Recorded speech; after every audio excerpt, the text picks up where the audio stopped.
সবুজে বাঁচুক ভবিষ্যৎ। জৈন্তাপুরে আশোকের বৃক্ষরোপণ কর্মসূচির শুভ উদ্বোধন। বিস্তারিত থাকছে রুবেল আহমেদের ভিডিও প্রতিবেদনে।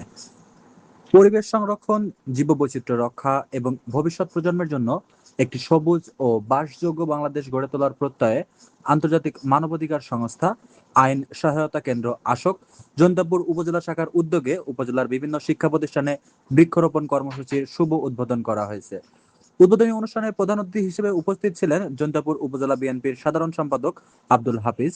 বিশেষ অতিথি হিসেবে উপস্থিত ছিলেন প্রবাসী কমিউনিটির নেতা গিয়াসউদ্দিন আল মামুন। অনুষ্ঠানে সভাপতিত্ব করেন আশোক জৈন্তাপুর উপজেলা শাখার সভাপতি আবুল খায়ের। এ সময় উপস্থিত ছিলেন সংগঠনের সাধারণ সম্পাদক ইলিয়াস, সাংগঠনিক সম্পাদক মোহাম্মদ রুবেল আহমেদ, সহসভাপতি আলিম উদ্দিন, যুগ্ম সাধারণ সম্পাদক কারি হোসেন, দপ্তর সম্পাদক আরিফ আহমেদ, মানবাধিকার বিষয়ক সম্পাদক কাউসার আহমেদ সহ উপজেলা শাখার অন্যান্য নেতৃবৃন্দ।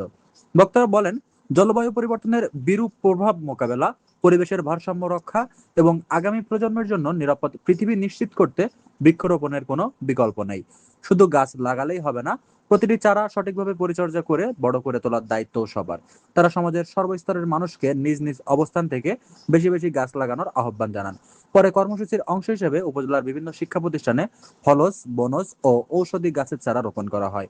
আয়োজকরা জানান, পরিবেশ রক্ষায় জনসচেতনতা সৃষ্টি এবং সবুজায়নের লক্ষ্যে এ ধরনের কার্যক্রম ভবিষ্যতেও ধারাবাহিকভাবে পরিচালিত হবে। নিউজ ডেস্ক, দৈনিক ইনসাফের।